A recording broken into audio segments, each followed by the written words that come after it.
Harjeet Tour of RBL Bank did end his interview with us on an extremely important note, and that is not falling into a debt trap, because that will not only affect your credit score, but it will make it difficult for you to avail credit for the next 3 to 4 years, or if the situation is really bad, for longer as well.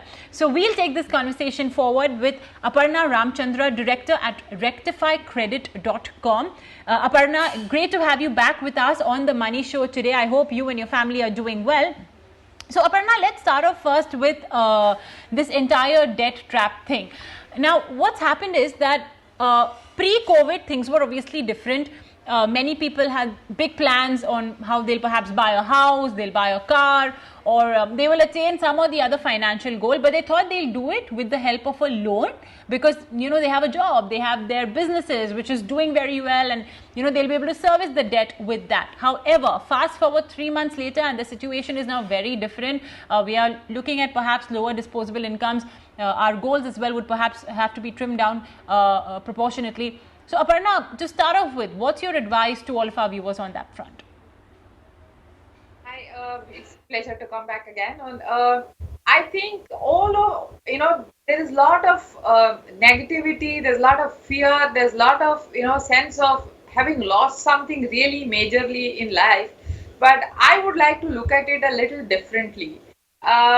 You would not only look at people. I mean, I understand there are people who've lost jobs, who've lost their sources of income and but also in a similar page, there are most of us who are sitting at home, so we are also managing to save quite a bit, because we are not traveling, we are not eating out, we are not watching movies, so all of that is also saved.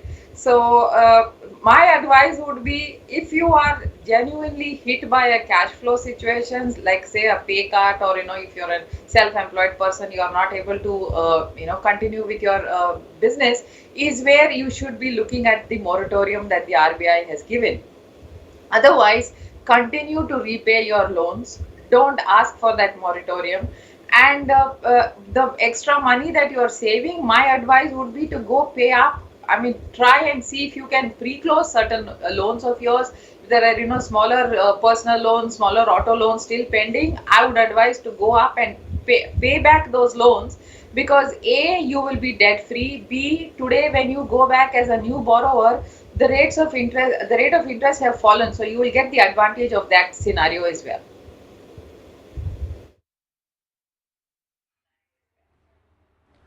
Aparna, does a very simple question, does taking a moratorium, or will taking a moratorium, hurt my credit history? Will it affect my credit score? No. No, RBI has been very clear, though for the rest of it, even if there was ambiguity, as far as this is concerned, they have been absolutely clear, saying that these are not going to be reported as defaulters or people who repaid late, or there's going to be nothing negative that is going to be reported against the individuals who are going to opt for this moratorium. So yes, if you opt for a moratorium, your credit history or your credit score is not going to get adversely affected. So be rest assured on that bit.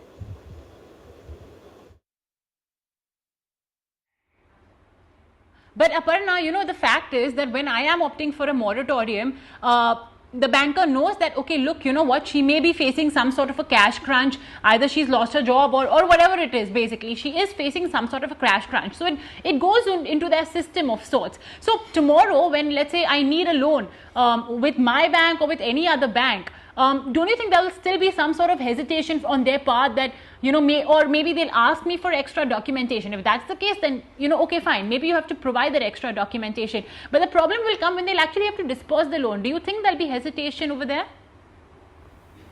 See, if there is genuinely a story where, these 3 months or the 6 months, there was absolutely no income that has come into your bank account, then like recently there was news that certain banks are now, even the loans that they had already approved, they are asking the customers to refurbish the latest last 3 months salary slips, so that they know actually what is the real income that is continuing to come.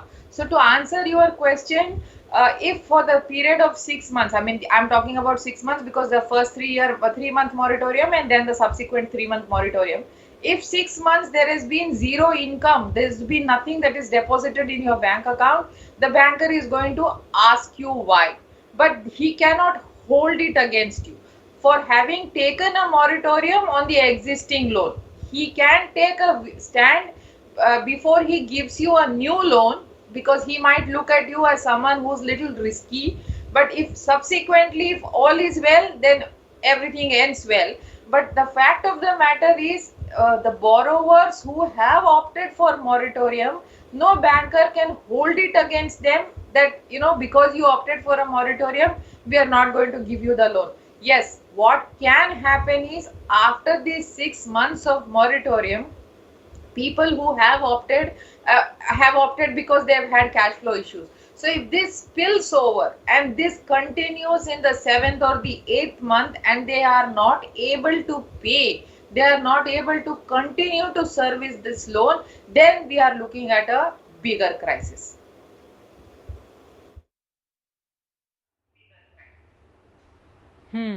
Okay. So the banker cannot hold it against any individual if he or she has opted for the moratorium. The RBI as well has said that this will not be classified as a default or would affect your credit score. So I think over there borrowers can breathe a little easy. Now, Parna, for those individuals who are facing a cash crunch, have gone through a tough time because of the entire epidemic and the lockdown, what steps would you, and if they are unable to essentially manage their loan, firstly, in that case, I know you said that you just go for the moratorium because you don't have a choice, but also proactively, what steps can they take to ensure that their credit score is not affected too much? What would you recommend they do on that front to ensure that credit score remains stable? That's a very good question. A lot of them have not, thought through this part, because opting for the moratorium was the easy bit. Now, if you are facing a cash crunch,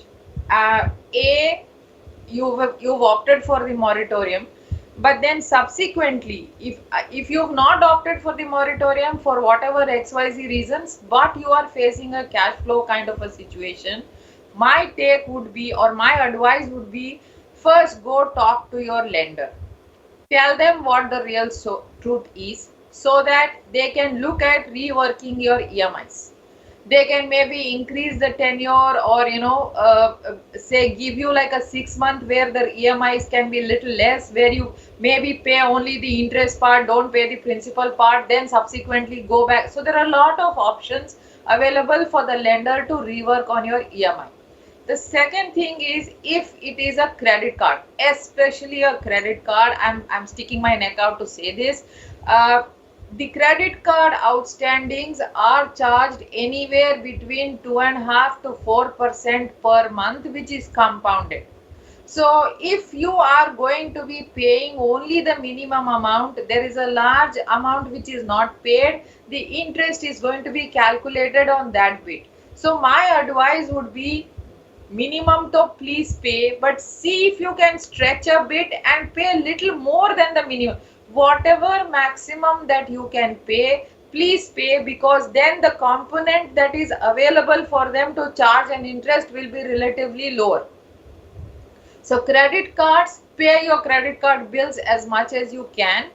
And opting for a moratorium on a credit card bill is actually asking for trouble. So unless you are, and most of the banks, if you are aware, have not said yes to the moratorium request of credit card borrowers, credit card users who've had an issue in the past. So substandard or late payment defaulters on credit cards and stuff, their moratorium requests have not been approved. So it is only the class A credit card users whose request for moratorium has been approved by banks. So you are already on shaky ground. Don't get further into a debt trap. So credit card, the ideal scenario, or the best thing that you can do is not opt for the moratorium. If you opt for the moratorium, also pay as much as you can on your credit card bill, so that the interest part is reduced.